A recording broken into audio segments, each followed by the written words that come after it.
which is ኢየሱስ የነበረበት ቦታ ማለት ነው ፋራን ተራራ አበራላችሁ አለ this is the most ይሄንን ቦታ ነው በደንብ አተኩራችሁ ማዳመጥ ያለባችሁ ፋራን የት ነች ከተባለ ፋራን is Arabia ፋራን a desert of Arabia ማ strong James strong ማለት ነው እንደሚያስቀምጠው encyclopedia of biblica ምን በማለት ያስቀምጣል ፋራን the tribal names ፋራን በማለት ያስቀምጣል so ፋራን የት ነች አረቢያ ነች ማለት ነው ስለዚህ ይሄ አካል የሚመጣው ከየት ነው ከአረብ ነው እንዲሁም ደግሞ ምን አለ he come with 10,000 of saints አለ ከ10,000 ቅዱሳኑ ጋር መጣ አለ ኤግዛክትሊ መልእክተኛው ሰለላሁ ዐለይሂ ወሰለም ከመዲና ወደ መካ ሲያደርጉ ጉዟቸውን ከ10,000 ሰሃቦቻቸው ጋር ነው የሚሄዱት ማለት ነው the prophet left medina for mecca in the company of 10,000 muslim warriors በማለት ሰሂህ በሆነ ሐዲስ ላይ እናገኘዋለን ማለት ነው so ይሄንን የሚያሟሉት አሁንም መልእክተኛው ሰለላሁ ዐለይሂ ወሰለም ሆኖ እናገኘዋለን ማለት ነው እንዲሁም በስተቀኙ ህግ ነበረው አለ ማን ነው ህግ ይዞ የመጣው ከተባለ ነብዩ ሰለላሁ ዐለይሂ ወሰለም ናቸው ቁርአንን ህግን ይዞ የመጡት ማለት ነው so this is another prophecy ሌላኛው ትንቢት ነው ሌላኛው የምናገኘው ታላቁ ትንቢት ደግሞ ወገናችን I want you to prove me wrong በእነዚህ ጥቅሶች ላይ ማለት ነው ዳንኤል ምዕራፍ 2 ላይ ነው ዳንኤል ምዕራፍ 2 ላይ ነቡካድኔዛር ያየው ህልም አለ ይሄንንም ደግሞ ዳንኤል ይፈተዋል እነዚህንም በተለያዩ ቁሳቁሶች ይገልጻቸዋል ይሄንን ህልሙን ማለት ነው እነዚህ ህልሞቹ ምንድናቸው ከተባለ መንግስታት ነው ያየው ከሰማይ የሚነሱ መንግስታት የመጀመሪያው መንግስት ማን ነው ከተባለ እዛው ላይ ይናገራል ቁጥር 38 ላይ ወረድ ብላችሁ ስታነቡት የመጀመሪያው ወርቁ ማለት ነው ይሄ ወርቁ ማን ነው ይሏል አንተ ነህ ይሏል ማን ነቡካድኔዛር የባቢሎን መንግስት ነበር ራሱ የሚታወቅ ነው so the first kingdom is Babylon who is the second kingdom ሁለተኛው ኪንግደም ደግሞ ማን ነው ከተባለ ሁለተኛው ኪንግደም ደግሞ ካንተ በኋላ ካንተ የሚነሳ ሌላ መንግስት ይነሳል አለ ከማይ የሚነሳ ባቢሎንን ኮንኩዌር አድርጎ የሚነሳ who is this kingdom ከተባለ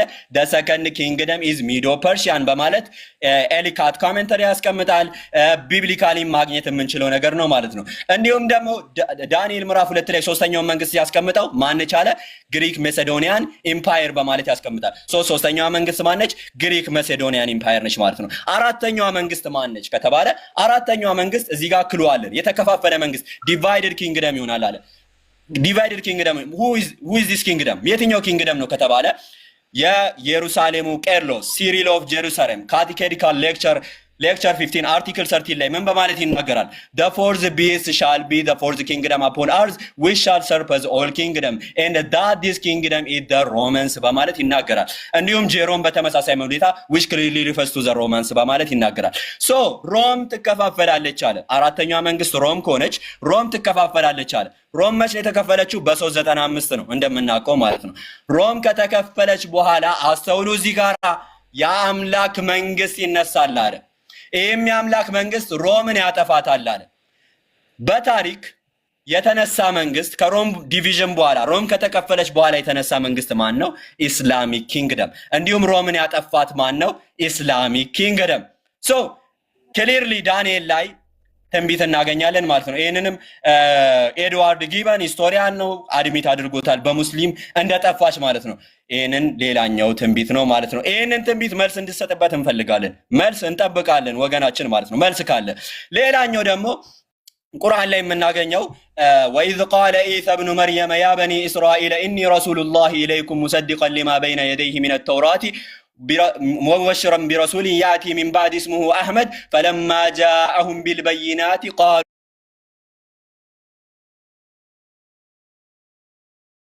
هذا سحر مبين በማለት ኢሳ አለይሂ ሰላም ከእርሱ በኋላ አህመድ እንደሚመጣ የተናገረበትን እናገኛለን ማለት ነው ይሄንንም በወንጌላት ላይ ለምሳሌ ዮሐንስ ወንጌል ላይ ስለ አህመድ እናገኛለን ከነስሙ ማለት ነው ከነስሙ አይገርማችሁ ከነስሙ ነው ዛሬ ወገናችንን አሳምኘው ሞተው ማለት ነው ምን በማለት ይናገራል ዮሐንስ ወንጌል ምዕራፍ 16 ቁጥር 7 ላይ እኔ ግን እውነት እነግራችኋለሁ እኔ እንዲሄድ ይሻላችኋል እኔ ባልሄድ አጽናኙ ወደ እናንተ አይመጣም ማለት ቁርአን ላይ ልክ እንዳለው ማለት ነው ከእኔ በኋላ የሚመጣው ማለት ስለዚህ እሱ ከሄደ በኋላ ይመጣላል አጽናኙ የሚለው ቃል ላይ አስተውሉ ፓራክሊቶስ ነው የሚለው ፓራክሊቶስ የሚለው መጀመሪያ ወደ ቃሉ ስንገባ ማለት ነው ፓራክሊቶስ የሚለው ትርጓሜው ምንድነው ከተባለ የሁለት ቃላት ውቅር ነው ፓራና ክሊቶስ የሚል ማለት ነው ፓራ የሚለው አሎንግ ሳይድ እንዲሁም ደግሞ ክሊቶስ የሚለው ቱኮል በሚለው ተተርጉሞ ነው ብዙ ትራንስሌሽኖች ላይ አድቮኬት ወይንም ሶን ሶፎርስ ኮምፎርተር ተብሎ የተተረጎመው ማለት ነው ይሄ ትርጓሜ ግን ለብዙ ትርጓሜዎች ተጋላጭ ሆኗል ለብዙ ትራንስሌሽኖች።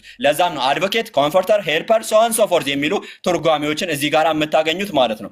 ይሄ ትርጓሜ ለብዙ ትራንስሌሽኖች ተጋላጭ ሆኗል። እንዲሁም ደግሞ ያንን አካል ኢየሱስ የጠቀሰውን አካል የሚገልጽ አይደለም። ለዛም ነው ታላቁ ፕሮፌሰር ግሌን ኔልሰን the work of the Holy Spirit በሚለው መጽሐፉ ላይ ምን በማለት ይናገራል? there is a visible gap between the title Parakletos and the function John assigns to it. The difficulty reveals itself to attempt to translate the term. Some suggestions are comforter, advocator, intercessor, convincer, strengthener, helper, and friend, but none have met with widespread approval. They all fail to capture accurately and comprehensively በማለት ይናገራል። ስሙን ትራንስሌሽኑን ትርጓሜውን ማለት ነው። እነዚህ ሁሉ ትርጓሜዎች ትክክለኛው ኢየሱስ የተናገረውን የዛን አካል ባህሪያት የሚገልጹ አይደለም በማለት ይናገራል። ፕሮፌሰር ማለት ነው። እንዲሁም ሬይመንድ ብራውን በተመሳሳይ መልኩ by way of summary we find that no one translation of Parakletos captures the complexity of the function በማለት የትኛውም ትራንስሌሽን ብቁ የሆነ ትርጓሜን እንዳልሰጠ ይናገራል። ለዛም ነው አንዳንድ ትርጓሜዎች ቃል በቃል ቃሉን ፓራክሊት የሚለውን የግሪክ ቃል ያስቀመጡት ሳይተረጉሙት ማለት ነው። ይሄ ደግሞ ምንም ትርጉም የለሽ ነው ማለት ነው። ይሄ ቃል ሌላ ትርጓሜ አለው ወይ? ፓራክሊቶስ የሚለው ሌላ ትርጓሜ አለው ወይ ካልን ኦፍ ኮርስ አለው። ፓራ የሚለው ሞርዛን የሚል ትርጓሜ ሲኖረው አኮርዲንግ ቱ ፌር ግሪክ እንግሊሽ ሌክሲካን ነው የከፈትኩልህ ያለሁት ሞርዛን የሚል ትርጓሜ ሲኖረው፣ ክሊቶስ የሚለው ደግሞ ስዊድን ሌክሲካንን ብንመለከት ለምሳሌ ክሊቶስ የሚለው ግሎሪ በማለት ተርጉሞታል ማለት ነው። ቃሉ ክሊቶስ የሚለው to glory or to glorify የሚል ትርጓሜ ያለው to praise or to glorify የሚል ሌላ ትርጓሜ ያለው ወይንም ደግሞ more than የሚል ትርጓሜ ያለው ማለት ነው። ፓራክሊቶስ የሚለው praised in excess over or glorified in excess over የሚል ትርጓሜ ያለው ማለት ነው። አህመድ የሚለው ስም ደግሞ exactly ትርጓሜው ምንድነው? more praised የሚል ነው። ኢየሱስ ክርስቶስ ደግሞ ምን ብሎ ተናግሯል ብለን ድምዳሜ መስጠት እንችላለን? አህመድ ብሎ ተናግሮ አህመድ የሚለውን ደግሞ የግሪክ ጸሐፊያን ተርጉሞታል። ለዚህም ዋነኛው ምሳሌው ምንድነው? የግሪክ ጸሐፊያን አንድን ስም የግሪክ አቻ በሆነ ኢኩዊቫለንት በሆነ ቃል ይተረጉሙ ነበር። ለዛም ኬፋስ የሚለው የጴጥሮስ ስም ትልቁ ማሳያ ነው። ኬፋስ ብሎ ጴጥሮስ የሚለውን ግሪክ ወደ አቻ ወደሆነ ቃል ተርጉሞታል። ኢየሱስ ያለው ምንድነው? ኬፋስ ይለው አቻ ወደሆነ ቃል ተርጉሞታል። ኢየሱስ ደግሞ ጴጥሮስ ወደሚል አቻ ወደሆነ ቃል ተርጉሞታል። ኢየሱስ ምን ብሎ ተናግሮ ነበረ? ኦኬ ሰዓቴን መቀጠል ትችላለህ።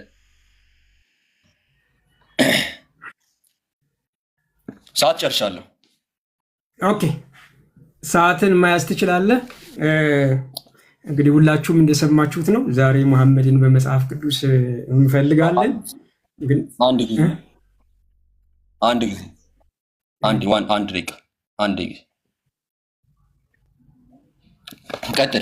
ቀጥል። ሰዓቱን እያሳየኝ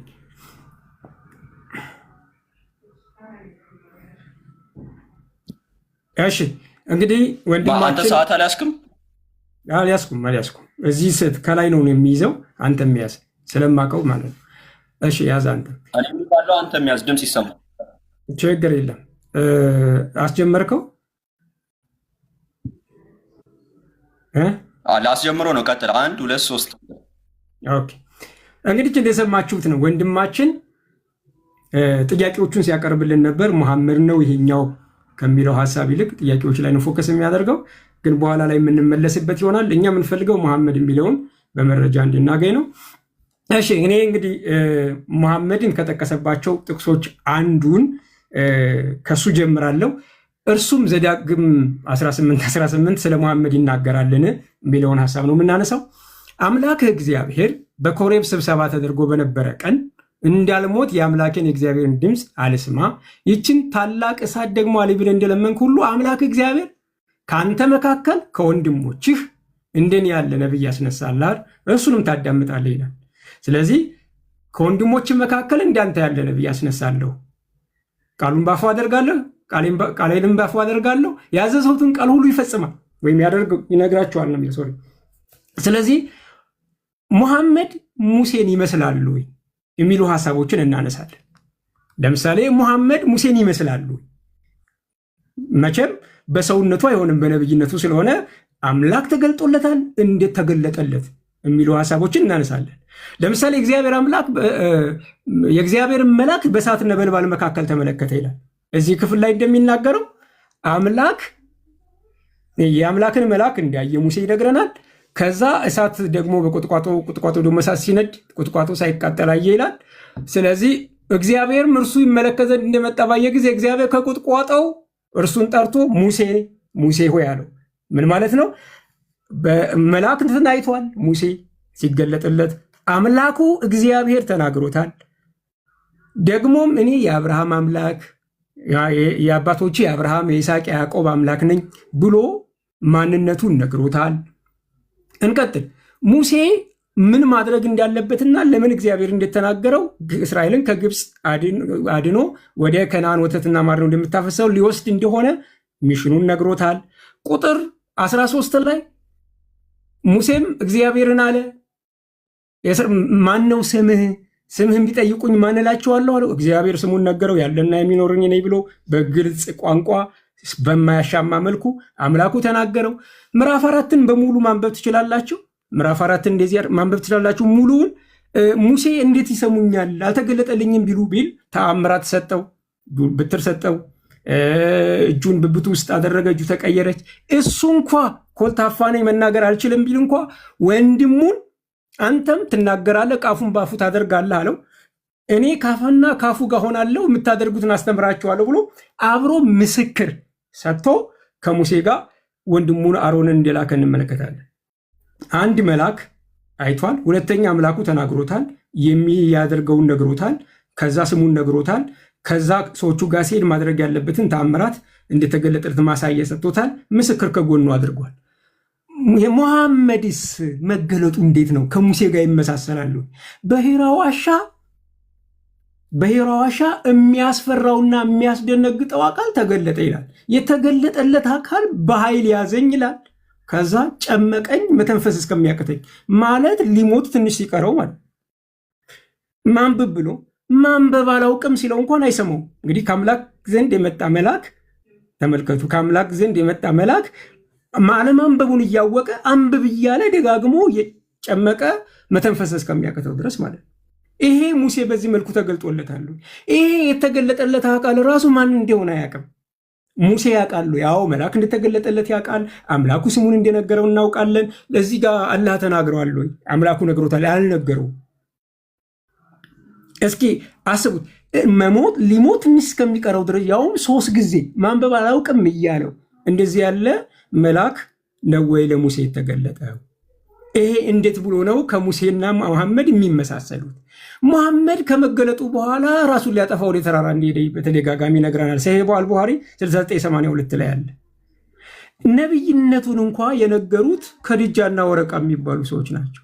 ከድጃ የምትባል ሴት በኋላ ላይ አነሰዋለሁ፣ በኋላ መጨረሻ ላይ አነሰዋለሁ። ከድጃ የምትባልና ወረቃ የሚባል ነው የነገሩት። ለህይወቴ ሰጋለሁ፣ ምን እንደደረሰብኝ አላውቅም እያለ ሲል ነው የምታዩት። የተገለጠለትን አካል አቅም በምን ሂሳብ ነው ሙሴና ሙሐመድ ሊመሳሰሉ የሚችሉት ነው? ይህን በኋላ እመለስበታለሁ። እሺ ሙሐመድ መገለጥ የሚመጣልኝ ይላል። ተመልከቱ እንግዲህ መገለጥ የሚመጣልኝ the divine inspiration never come to me well I was under the blankets of any woman amongst you except her ከአይሻ በስተቀር የሁሴይ ቡኻሪ 3975 ላይ ነው ያለው። ከአይሻ ብርድ ልብስ ስር ካልሆነ በቀር ባንዳችሁም ቀሚስ ምን የሚላለ ሌላ ቦታ ሳያለው ይሄ ብርድ ልብስ ስር ካልሆነ መገለጥ አይመጣልኝ ማለት። ሙሴ የትኛው ላይ ነው? በሚስቱ ብርድ ልብስ ውስጥ ሲሆን መገለጥ የሚመጣለት ነው። ተመልከቱ እንዴት ብሎ ነው ሊመሳሰል የሚችለው? መሐመድ ይኸውላችሁ እንደ ግመል መገለጥ ሲመጣለት እንደ ግመል ያንኮራፋ ነበር ይላል። የቱ ጋ ነው ሙሴ መገለጥ ሲመጣለት እንደ ግመል ያንኮራፋው? እንግዲህ የግመልን ማንኮራፋት ላሰማችሁ አልችልም። አሁን እዚህ በትክክል መደረግ ማለት ውይይታችን ስሙዝ መሆን ስላለበት፣ እንደውም አይሻ ስትናገር ምን ይላል? በጣም ቀዝቃዛ በሆነ ጊዜ እንግዲህ ከጭንቀቱ የተነሳ ዲቫይን ኢንስፓሬሽን ሲመጣለት ይላል ያለበው ነበረ፣ ይንጠባጠብ ነበረ። ይሄ ላብ ጠብታ አይደርስንም። እንዴት ብሎ ነው ሙሴ ጋር አንድ አይነት መገለጥ ሊኖራቸው የሚችለው? እሺ እንቀጥል። ሙሐመድ መገለጥ የሚመጣልኝ እንደ ደወል ድምፅ ነው ይላል። ላይክ ዘ ሪንጊንግ ኦፍ ኤ ቤል ይላል። መልሶ ራሱ ደግሞ ቤል ወይም ደወል ያለበት ቤት ደግሞ መላክ አይገባም ይላል። መላኩ እንደ ደወል ድምፅ አይነት ነው፣ አይነቱ እንደ ደወል ድምፅ አይነት ነው የሚመጣው። የደወል ድምፅ ደግሞ ያለበት ቦታ ወይም ደወል ያለበት ቦታ አይገባም። የደወል ድምፅ ሰይጣን የሙዚቃ መሳሪያ ነው ይላል። ተመልከቱ። የት ላይ ነው ሙሴ እንደ ሙዚቃ መሳሪያ ይመጣል ማለት? በደወል ድምፅ ይመጣል። የደወል ድምፅ ሲሆን በጣም ይከብዶ የነበረ ይላል መገለጡ። የት ላይ ነው ሙሴ መገለጥ ከብዶት መገለጡ ከብዶኛል ብሎ የሚለው? እንዴት ነው ሊመሳሰሉ የሚችሉት ነው? ኦኬ መሐመድ ተመልከቱ፣ ድግምት ተደርጎበት ከሚስቶቹ ጋር ወሲብ እያደረገ እየመሰለው የወሲብ እንቅስቃሴ ያደርጋል፣ ወይም ደግሞ ያደረገ እየመሰለው ግን አላደረገም ይላል። ይሄ ሙሴ የት ላይ ነው ድግምት ተደርጎብኝ እንደዚህ ያለ ነገር ደረሰብኝ ያለው? እንዴት ነው በነብይነት በመገለጥ ደረጃ አንድ አይነት ሊሆኑ የሚችሉት? መሐመድ አላህ አልተናገረውም ክፍሉ ላይ መልአክ መሆኑን እንኳን አላወቀም። የሙሴን አይታችኋል። መልአክ መሆኑንም አውቀዋል። ገብቷችኋል? መልአክ መሆኑንም አውቀዋል። አምላክ ሲናገረው ስሙንም ነግሮታል። በደንብ ዲቴል ነው ያወራው። ታምራት ሰጥቶታል። አብሮት የሚሆን ሰው ሰጥቶታል። በደንብ ነው ያወራው። ሙሐመድ ግን ይህንን አያውቅም ነበር። ሌላው ደግሞ ሙሐመድ ይሄው ሱናና ናይ 3960 ላይ አይሻና አንቺ እንትን ፀጉሩን ስትዳብሰው ሸይጣን አለብሽ ወይም ደግሞ ሸይጣንሽ መጥቷል ሲላት አንተስ ሸይጣን አለብህ ወይ ወይም ደግሞ ሸይጣን ቁራኛ አለ ወይ ካንተ ጋር ስትለው ወይኔ ግን ሰልሟል ይላታል። እንዲሁም ደግሞ እዚህ ሰሂህ ሙስሊም 2814 ላይ ደግሞ ሸይጣን ለእያንዳንዱ ከጅኒ የሆነ ቁራኛ ሸይጣኑ ማለት ነው ያልሰለመው ቁራኛ ሆኗል፣ ለሁላችሁም ቁራኛ ተሰጥቷል። አንተ ሲሉት አሁንም ግን ወደ መልካም እንጂ ወደ ክፉ አያዘኝም፣ ስለዚህ ወደ መልካም እንደሚያዘው ይናገራል። ሸይጣን ማጥመሚያ ቃል ተልኮበታል ይላል። እንግዲህ ሙሐመድ ቁርአንን ሲቀራ አፉ ላይ ሸይጣን ካለ ያልሆነ ቃል አስቀምጦበት ተናግሯል። ማስረጃውን ይሄው ሱራ 22 ቁጥር 52 ላይ አለ። ስለዚህ ሙሐመድ ነቢያቶች ሁሉ ይሄን እንደደረሰባቸው ይናገራል። የት ላይ ነው ሰይጣን ሙሴ ማጥመሚያ ቃል አፌ ላይ ያስቀመጠ ከዛ በኋላ እግዚአብሔር አጠራልኝ ያለው የት ላይ ነው? ወንድማችን እንዲነግረን እንፈልጋለን። በዚህ ሁሉ አንዱ ነው የምላችሁ፣ አንዱም ሙሴና ሙሐመድ ሊመሳሰሉ አይችሉም። ሌላው ወደ መጀመሪያው ስመለስ ከወንድሞች መካከል ባይዘዌ ከወንድሞች መካከል የሚለው በምን ሂሳብ ነው አያታቸው ወንድም የነሱ ወንድም የሚሆን? እነዚህ እስራኤላውያን ናቸው። በአንድ ቃል የተጠሩ እስራኤላውያን ናቸው። እንዴት ብሎ ነው እስማኤል የነሱ ወንድም የሚሆኑ? ባይዘው ለምሳሌ የያዕቆብ ወንድም አጎታቸው ማለት ነው። የያዕቆብ ወንድም ኤሳው ነው፣ ኤዶማያን የሚባሉት ማለት ነው። ስለዚህ ኤዶማያን የእስራኤል ወንድሞች ሊሆኑ ይችላሉ። ምናልባት እንደው ከእስራኤል መካከል አይደለም እንኳን ቢባል ኤዶማያን የማይሆኑበት ምክንያት ምንድን ነው? እሺ ሌላው ጥያቄ በምን ሂሳብ ነው እስማኤል አረባዊ የሚሆነው? አባቱ ከኡር ከለዳውያን የተገኘ አብርሃም ነው። እናቱ ግብፃውያን ናት። በምን ሂሳብ ነው እሱ አረባዊ የሚሆነው? ባይዘዌ ወስዳም ከግብፅ ነው እንግዲህ የዳረችው። በምን ሂሳብ ነው ሙሐመድ የእሱ ዘር አረባዊ የሚሆነው ማለት?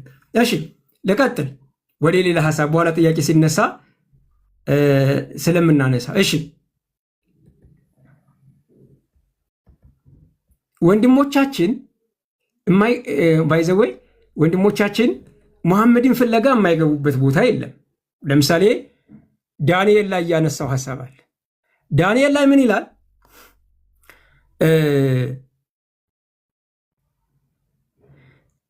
መንግስቱ ለዘላለም ነው የሚለው። ለምሳሌ ይቺ ዘላለም የምትለዋ ጋር ቻት አላም የምትለዋ ቃል ዘላለም ማለት ነው። ስለዚህ የትኛው ንጉስ ነው ለዘላለም ይኖረው?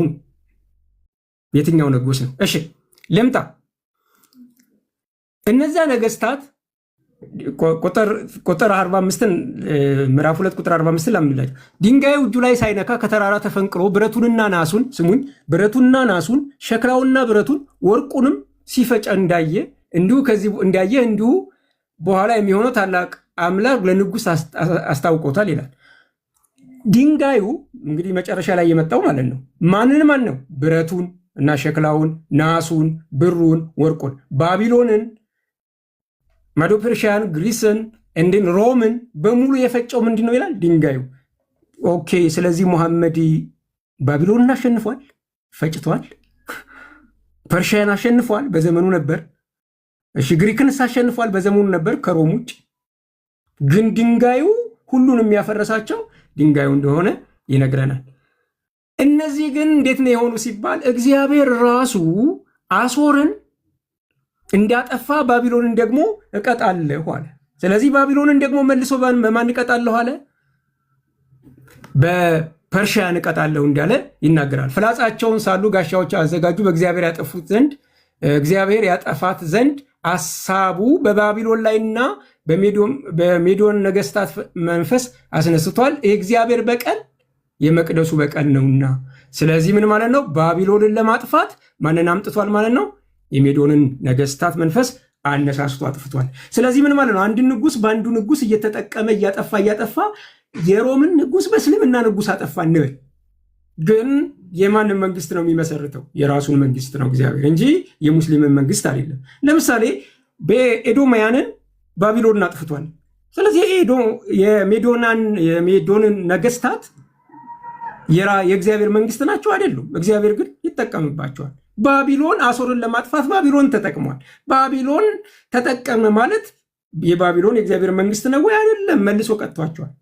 ስለዚህ ወንድማችን ያለው የተሳሳተ ነው። እሺ ተከተል።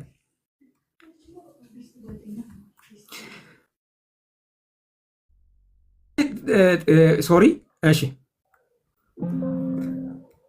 ትንቢተ ዕንባቆም ላይ ያለውን ሀሳብ ከማውራቴ በፊት ዲትሮኔም ወይም ደግሞ ዘዳግም እንዲህም አለ፣ እግዚአብሔር ከሲና መጣ።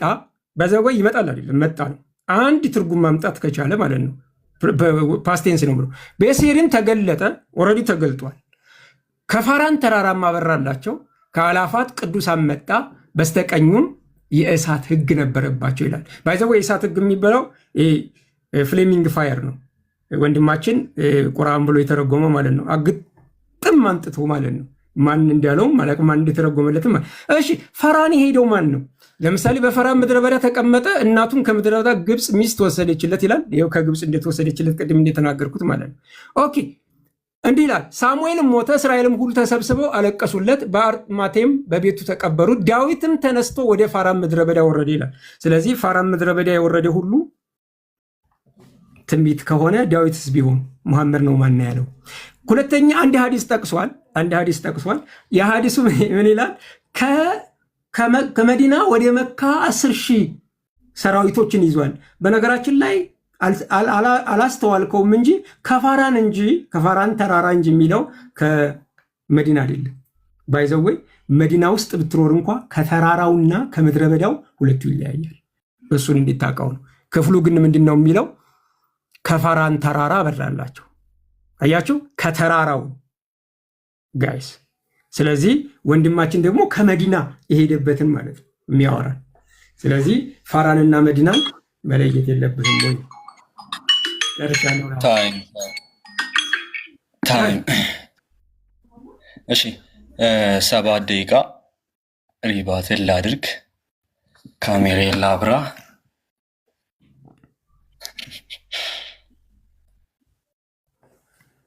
እሺ ጀምር። ቢስሚላህ ጋይዝ ኦኬ ሌትስ ዱ ኢት። ያነሳቸውን አንዳንድ ነጥቦች መልስ እንሰጥበታለን ማለት ነው። የመጀመሪያው ሳታኒክ ሬቨሌሽን አንስቷል። ደህና ነጥብ አላነሳም ባይዜ ማለት ነው። አንድ ደህና ነጥብ ባይዜ ያ ዲቤት አድርጌ የነበረ ከዚህ በፊት። ከዛ አንድ ነገር አልጨመርኩም፣ ፓራክሊቶስን የጨመርኩበት እሱን አልመለስክም። አክቹዋሊ እንዴት አንድ ነገር አትመልስም? ዲቤቱን እንኳን አይተ አትዘጋጁም? ይሄ ጋይዝ ተገንዘቡ፣ መልስ እንደሌላቸው ነው የምትገነዘቡት ማለት ነው። ኦኬ ያነሳቸውን ሀዲሶች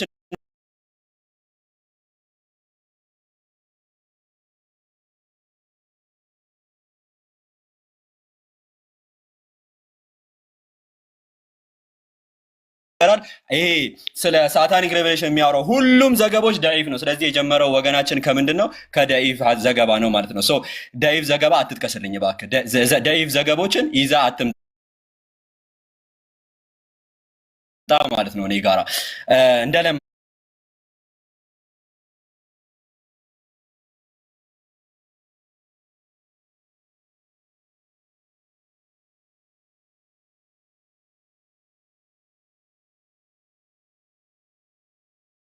من السماء يقول يا محمد أنت رسول الله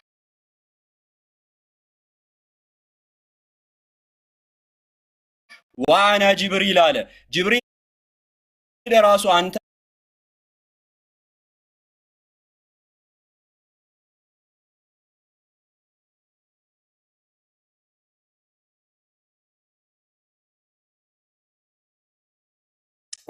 ያነሳው ነጥብ ምንድነው? እንትን ብሎ አንስቷል። ሸይጣን ነበረባቸው መልእክተኛ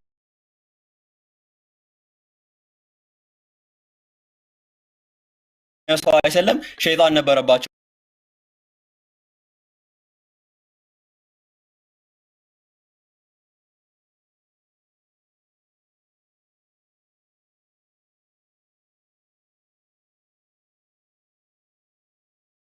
አለይሂ ፈአስለም ነገር ግን ሰልሟል እኔ ጋር። ስለዚህ ወደ መልካም ነገር እንጂ ያዛቸውም ነበረ።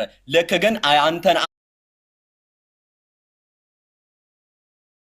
አምላክ ነው ሴጣን ተራራ ለተራራ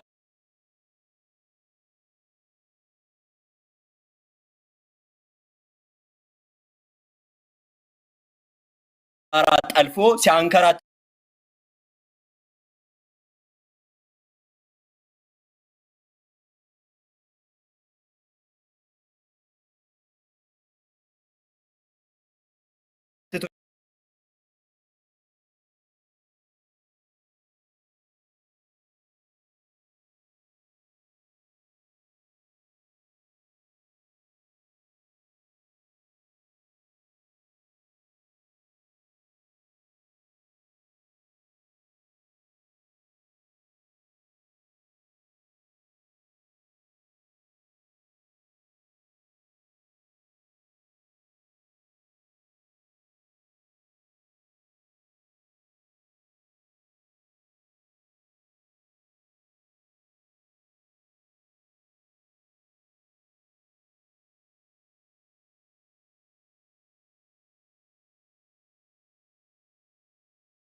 ናቸው አቡ ሄደር ጋር ተሰቅለው አቡ ሄደርን ካላመጣችሁ የሚሉት አይደለም። አቡ ሄደር እንደዚህ ወንድሞችን እንኳን ልትቋቋሙ አይችሉም።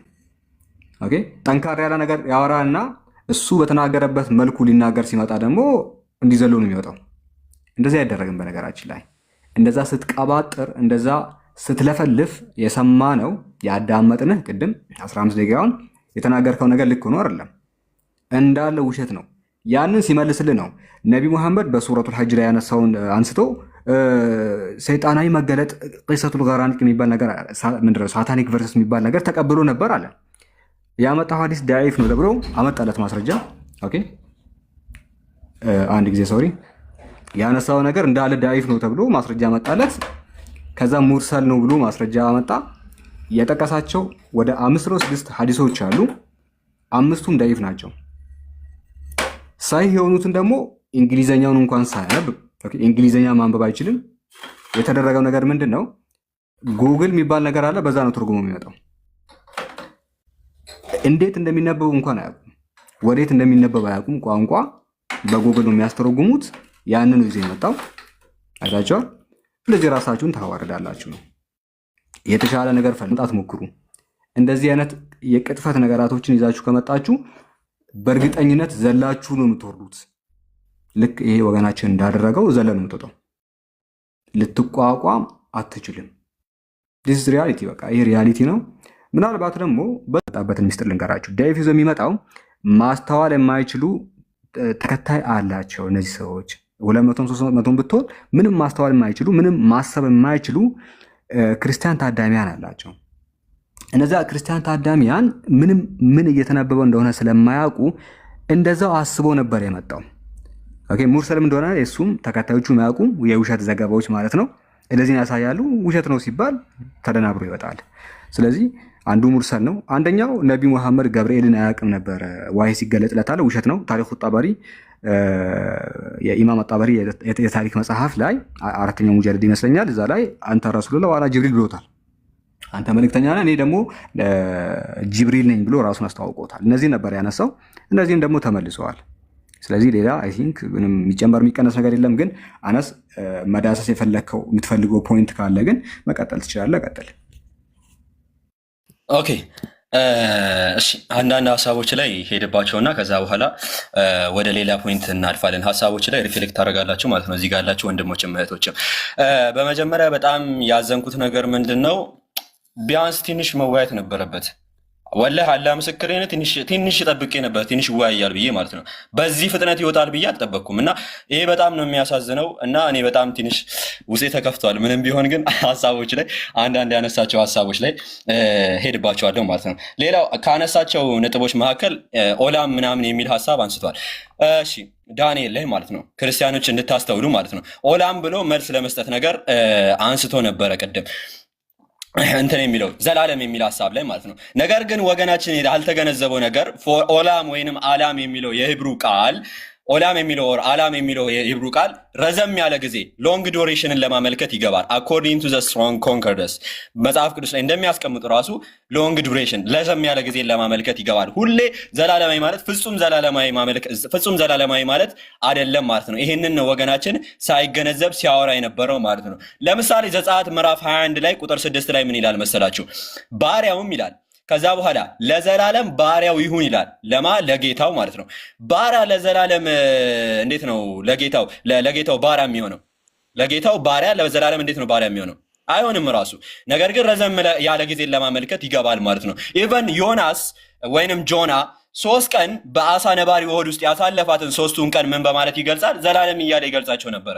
አሁንም ያነሳው ነጥብ እዚህ ገባ የሚባል ነጥብ አላነሳ። ሌላኛው ደግሞ ኢስማኤል አረብ አይደለም አለ። አላሁ አክበር። ኢስማኤል አረብ አይደለም የሚል ነጥብ አነሳ እና በጣም ያሳቀኝ ነጥብ ነው። እና ለምሳሌ ኬዳር ራሱ ብንመለከት የእስማኤል ልጅ ነው እና ኢሳያስ ምዕራፍ 21 ላይ ኬዳርን ራሱ አረብ እንደሆነ ይገልጸዋል ራሱ። ስለዚህ አርጊመንቱ አሁንም ደህና አርጊመንት ምንም ሌላ ያነሳው ነጥብ አልታየኝም። ከዚህ ውስጥ ያነሳው ነጥብ ማለት ነው። የአይሻ ልብስ ውስጥ ምናምን የሚል ነጥብ አንስቷል። የአይሻ ልብስ ውስጥ ብሎ ያነሳው ነጥብ ደግሞ በተመሳሳይ ደኢፍ ዘገባ ነው ይዘው መጣው ማለት ነው። እንደተለመደው ከደኢፍ ውጪ ምንም አዲስ ነገር ይዞ እንደማይመጡ ወገኖቻችን ትገነዘባላችሁ ማለት ነው። እና አይ ቲንክ ሀሳቦቹን ሄጄባችኋለሁ። አይዲያ ካላችሁ፣ እኔ ግን በጣም ነው የከፋኝ በዚህ ፍጥነት መውጣቱ። ሌላ አፖሎጂስት ካለ በዚህ ቶፒክ የሚወያይ ደና አፖሎጂስት ካላችሁ ላኩ። ደና አፖሎጂስት ካላችሁ ማለት ነው። እነዚህ ናቸው የእናንተ ቤስት አፖሎጂስቶች ክርስቲያኖች፣ እነዚህ ናቸው። ያሳዝናል ወላሂ። እና አላኩል ያህል ሀሳብ ካላችሁ ሀሳቦቹ ላይ ቀጥሉ። መሲ ፋሩቅ ቀጥሉ።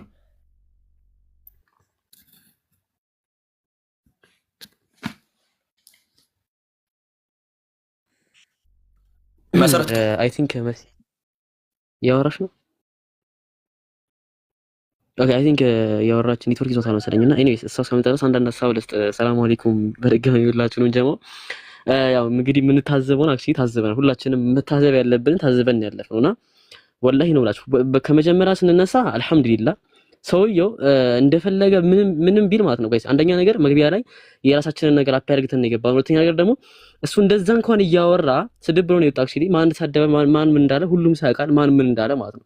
ከስር ኮሜንት ላይ የነቢ መሐመድ ባህሪ ያሸማቀቃቸዋል የምትሉ ክርስቲያኖች ማለት ነው። አክቹሊ ለእናንተ ነገር ድንገራችሁ ከዛሬ ዳዊት ራሱ መታሰብ ትችላላችሁ እኮ ሰውየው በአምላኩ ባህሪ ተሸማቆ ነው የወጣው። ባይ ዘ ዌይ ፎር ኢንፎርሜሽን ኦኬ፣ ለእናንተ መረጃ ይሆናችሁ።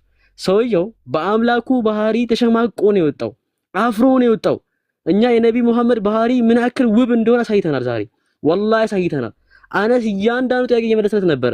እሱ ግን የአምላኩን ባህሪ ገና መስማት ሲጀምር ኢየሱስ እንዲህ ያለበት ብሎ ገና መስማት ሲጀምር ሸመቀቀው፣ አሸማቀቀው፣ አሳፈረው። አይችልም እንደዚህ አይነት ነገር መስማት። እሱ በቃ ሽምቅቅ ነው ያለው በቃ በአምላኩ ባህሪ። እኛ ግን ያ ነገር ውሸት መሆኑን ስለማቅ የነቢ መሐመድ ሰለላሁ ዐለይሂ ወሰለም ባህሪ እኛን ስለሚያኮራን እሱ ቢጠቅሰው ጠቃላ ነገር ውሸት መሆኑን ስለምናቅ ዲስፕሩቭ እናደርገዋለን። እኛ ውድ ነብይ ስበናቸው እንኳን እናንተ እንደምትት ቀርቱ መጽሐፍ ቅዱስ ላይ የመሰከራችሁ ናቸው መሆናቸውን ያሳየናል ብሎ ፕሩቭ ያደርግላችሁ። እናንተ ግን ገና አምላኩ ጋይስ ወረባስቱ እሱ ነቢ መሐመድ እንደገመን እንትን ያሉ ነበረ። ነቢ መሐመድ ስፐርም እንዲያርጉ ነበር ይሳደበ እንደዛ የሌለው ነገር የቀባጠረ ነቢ መሐመድ ሰይጣን ይጫወትባቸው ነበር የዋሸ እንኳን እኛ ያ ነገር ታግሰን ዝም ብለን ዲስፕሩቭ አድርገናል። ውሸታም ቀጣፊ መዋስ አይተናል። ለምን የኛ ውድ ነብይ ስለማንሸመቅባቸው ስለማናፍርባቸው እንደውም ስለምንኮራባቸው ማለት። እሱ ግን እግዚአብሔር እንዲህ ነው ሲባል ሪያሊቲው ሲነገረው አፈረ፣ በቃ ሸመቀቀው። በአምላኩ ባህሪ አፈረ። በሰው ፊት እንደው በአምላኩ ባህሪ ተሸማቀቀና የሆነ በነብይ መሐመድ ባህሪ አትበሉ። ፓስተራችሁ ነው በአምላኩ ባህሪ ተሸማቀቀው። ፓስተራችሁ ነው የፍቅር አምላክ በሚለው አምላክ ያፈረው። ኦኬ ለፎር ኢንፎርሜሽን ለመረጃ ይሆናችሁ። የኛ ውድ ነብይ መሐመድ ሰለላሁ ዐለይሂ ወሰለም በጣም የሚያኮራ ሰብና መሆናቸውን ዛሬ አይተናል። ከዛም አልፎ በመጽሐፍ ቅዱስ ራሱ የኮሩ ነብይ የኛ ወላሂ ነው ላችሁ ጋይስ። አጀማመሩ ራሱ አነስ 20 ጥቅስ ይጠቀሰለት ሰውየው ግን አንድ ጥቅስ እሱን አልመለሰለትም። አንዱ ጥቅስ ራሱ ይዘረግም ያለው ማለት የሆነ ነገር አወራ በቃ ተው ሲሄድ እሱ ራሱ እስቲ ለምሳሌ አክላውን አነስ ያነሳቸው ለምሳሌ the great nation መልሶለታል። ይሄን አልመለሰለትም። great nation የሚለው ማን እንደሆነ አንዳቸውንም አልመለሰለትም። ለምን ጃሂል ነው አክቹሊ ማንንም ያውቃል ጃሂል መሆኑን። ፈርቶ ምን አደረገ? በመሃል ላይ ፈርቶ ወጣ። ቢቆይ ዲቤቱ ቢቀጥል ምን እንደሚደረግ ያውቃል። ገና ከጅምሩ አይተታል። ዲቤቱ ቢቆይ ወላሂ ልጁ በቃ ዳሜጅ ነው የሚሆነው፣ ሙሉ ዲስትሮይ ነው የሚሆነው። ይሄን ስላወቀ አንስ የሚያወራበትን ቋንቋ ያውቀውን ጀለስ አዲስ ነው የሆነው፣ ለቋንቋው ፋሚሊየር ነው ባይዘዌ። እንደው እኔ ምንድነው ዲቤቱን ብትሉኝ አንስ እያስተማሩ ነበር ነው ብላችሁ። ጺሙን ያሻሻ ይማራል ቁጭ ብሎ በቃ ቁጭ ጎበዝ ተማሪ እጁን አጣጥፎ ምናምን ቁጭ ብሎ ጺሙን ያሻሻ ይማራል ከአነስ ማለት። አንስ ያወራውን አያውቅም፣ ከውስጥ ይልኩልታል ትርጉም ምናምን። እሱ ራሱ አላቁለትም ደንግጦ ነበር። አይነት የሚያወራው አንድ አይቅም ወላሂ አንድ አይቅም። ያ ሰው ይታዘባል ከፊቱና እንደው ለክርስቲያኖች ደግሞ እዛ በነብይ መሐመድ የሚያሸማቅቅ ባህሪ የምትሉትን በከጋ ወደዛ በእናንተ ያሱ የታወቀ ነው ንግግራችሁ እና ፓስተራችሁ ግን ዛሬ ታይቷል። በቃ ምን ያክል በአምላኩ ባህሪ እንደሚሸማቀቅ በኢየሱስ ባህሪ እንዴት እንደሚሸማቀቅ ዛሬ አይተናል ፓስተሩ እና እናዝናለን። ኦኬ በአምላካችሁ ባህሪ ተሸማቀቃላችሁ በአላህ እንደዚህ አይነት ናችሁ እናንተ ማለት እዛ ሶሳር በጣም ነው የምናዝነው። አሁንም ሪል ቅድም እንደነገራችሁ አነስ በዚህ ርዕስ ላይ ከአነስ ጋር ዲቤት የሚገባ ከዚህ ቀደም አይተናል። ባይዘው ቴዎሎጂ ከዚህ በላይ የሆነ አስተማሪ ኦኬ ስነ መለኮት ላይ ሊቅ የሚባልን ሰው አነስ እንዴት እንዳደረገው አይተናል። ባለፈው ቁጭ አድርጎ ነው ያስተማረው። እስቲ ድጋሚ መጣ አንድ ፓስተር ይምጣ። ማንም የለም አክቹሊ። እስቲ የሚመጣ ካለ ከኦርቶዶክስ ምን ከምናምን ነብይ መሐመድ መጽሐፍ ቅዱስ አልተጠቀሰም የሚል ካለ አነስ ፊት መጥቶ ይቆም። አትመጡም። ሙስሊሞች በፊትም ድፍረት የላቸው ይሄ ድፍረት ነው። እንደዚህ አይነት ደግሞ አይናሎጂ ልጅ ሲጀምር የመጣበት አላማው ምንድነው? የሆነ ነብይ መሐመድን ተሳድቦ ለመጣት ነበር፣ አልተሳካለትም። ተዋርዶ ነው የወጣው። የአምላኩ ባህሪ ላይ አፍሮ ተሸማቆ ነው የወጣው። አልሐምዱሊላህ እንደፈለገ ከ10 ደቂቃ በኋላም ከ20 ደቂቃ በኋላም ቢወጣም ግን እኛ የኛ ነብይ መሐመድ ሰለላሁ ዐለይሂ ወሰለም መጽሐፍ ቅዱስ መጠቀሳቸው ሳይተናል። እሱ ደግሞ ምንም ሪስፖንስ አላመሰጡም። ከቁም ነገር አልሷን ከተውም ከዛም እውቀት ስለሌለው ማለት ጃሂል ስለሆነ ነው። አሁን ይሄን ነው እንግዲህ አሁን በየፖድካስቱ እየወሰዱ ኢንተርቪው የሚያደርጉት። በአላህ ስታዘቡልኝ ምን አይነት ህዝብ ላይ እንደምንኖር ከምን አይነት ሰው ጋር እንደምንኖር አሁን ይሄን ጠርተው ፖድካስት ላይ አስቀምጠው ኢንተርቪው ያደርጉታል። ኦኬ እስቲ መሐመድ ምን ትላለህ ነብይ መሐመድ ላይ ምናምን። አሁን ይሄን ጃሂል ነው እንግዲህ ፖድካስት ላይ አረ ቢስሚላህ ኤኒዌይስ እንዲህ አይነት ዘመን ላይ ነው ያለነው ምናምን ብዙ አዋቂዎች ተቀምጠው ሳለ እንደዚህ አይነት ጃሂሎች ግን በየዩቲዩብ እየተሽከረከሩ ያወራሉ። እንግዲህና አላኩል ያህል ቀጥሎ ወንድሞች ሐሳብ ካላችሁ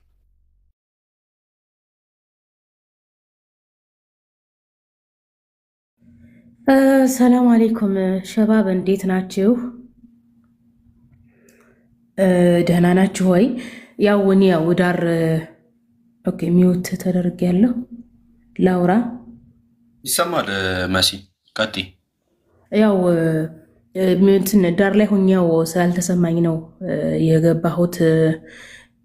እንትን ውይይታችሁን ያው አልተሰማኝም። የኔትወርክ ችግር ስላለበት ያው የታወቀ ነው የካፊሮች እንትን ማለት ነው።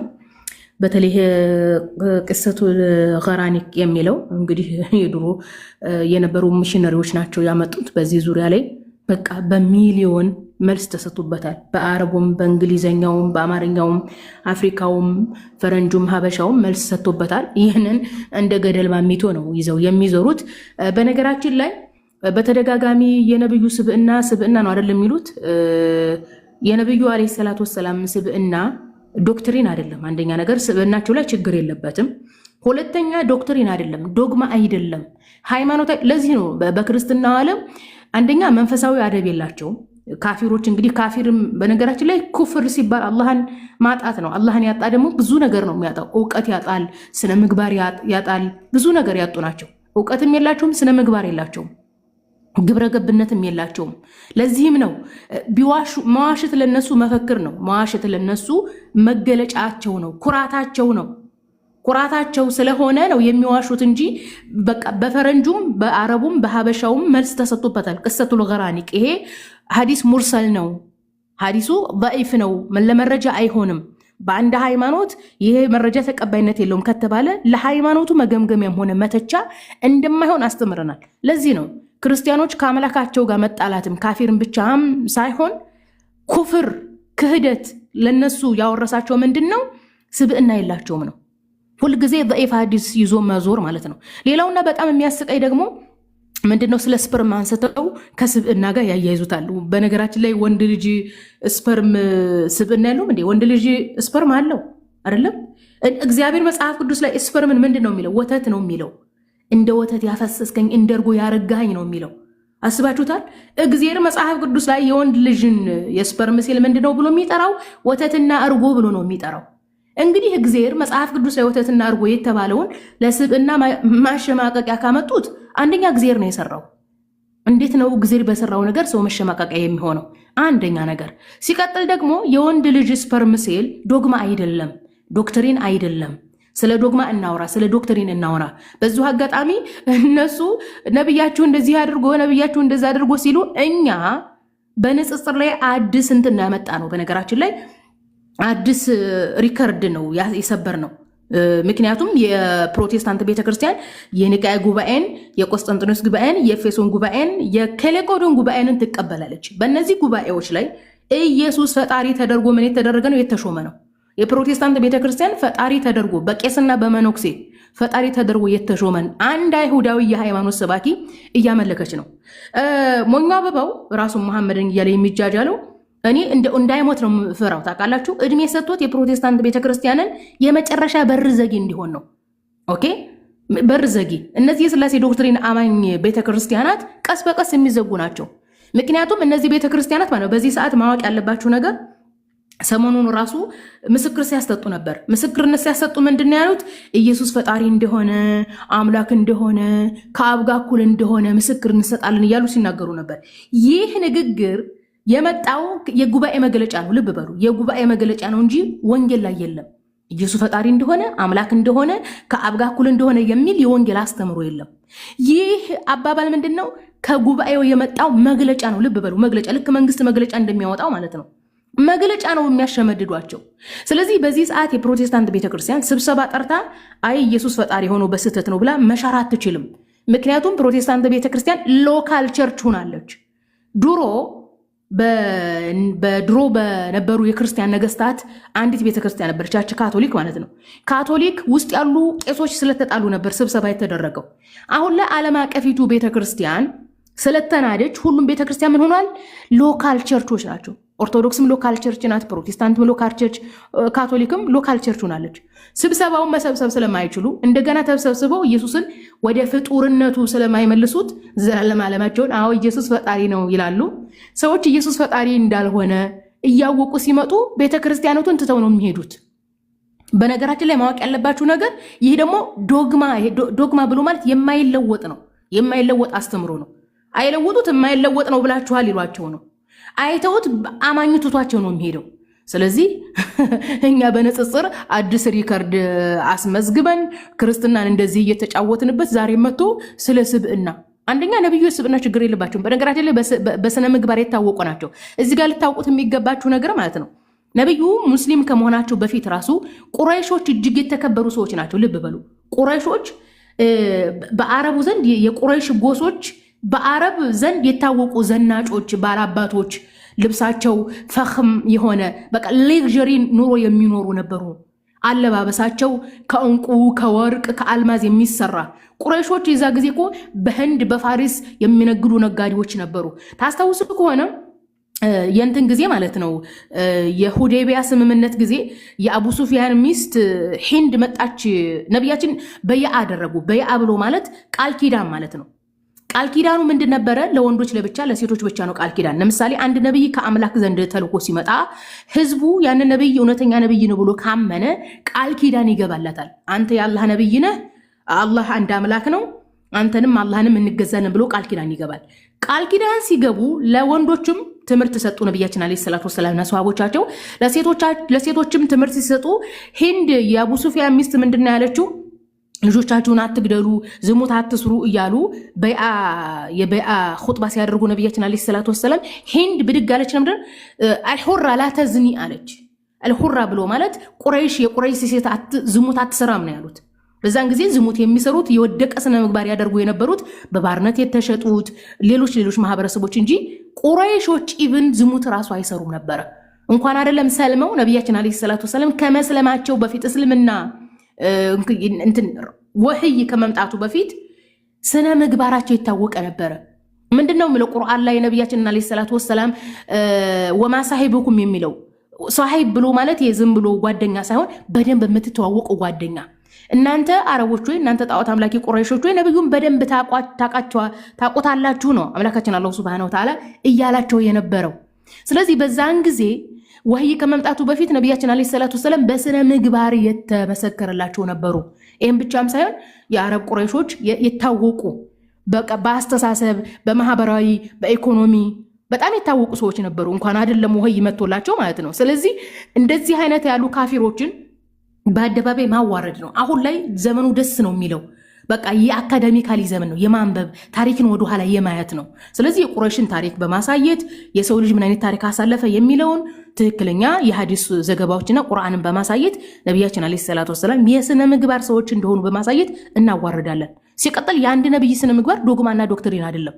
በነገራችን ላይ ይሄ ስንዴ በነገራችን ላይ እሱ እስከዛሬም ያንኑ ፓስተሩ በጣም የሚያሳዝነኝና የሚያስቀኝ የመጨረሻ የምናገረው እንዳላበዛባችሁ እኔ በጣም የሚያስቀኝ በቃ እንደዚህ ብላችሁ በሙስሊሞች ላይ ሙስሊሞችን ለማስደንገጥ ይሆናችኋል ብለው ነው በስልጠና መልክ የሰጧቸውን። ኢቭን አያሻሽልም። በእርግጥም አንድ ካፊር ማሻሻል አይችልም። የፈለገ ቢያሻሽል የፈለገ ቢያነብ ወይ ይሰልማል እንጂ ካለበት ደነዓ ካለበት የክርስትና የኩፍር ውርደት መውጣት አይችልም። የኩፍር ውርደት መሳደብ፣ መዋሸት፣ ضعيف ሐዲስንና ፍብረካ ዘገባዎችን ይዞ መኖር እንጂ ከፍብረካ ዘገባዎች መቼም አይወጡም። ይህን ነው ምለው። ሌሎች እህት ወንድሞች ይናገሩና የምጨምረው ካለ ጨምራለሁኝ። ሐሳብ እንዳላበዛባችሁ ነው፣ ሰው እንዳይሰለች ነው።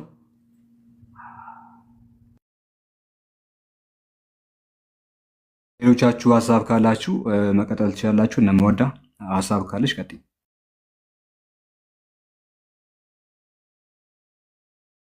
እሺ ኢንሻአላህ በነገራችን ላይ ማለት ነው እኔ ያስተዋልኩት ነገር ሀይቃ ነው ብላችሁ ገና ከውይይቱ ጅምር ልብ ብላችሁ ካያችሁ አነስ ያነሳቸውን ነጥቦች ሰውየው ሀይቃ ምንም ነው ያልገባው። በቃ ይህንን ወቁት።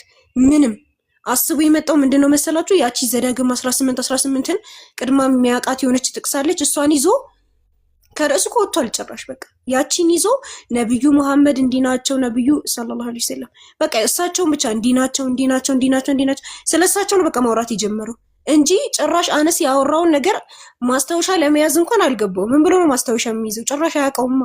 ከየት መጥቶ ነው ማስታወሻ ለመያዝ እንኳን አልገባውም። ሁለተኛ ነገር ደግሞ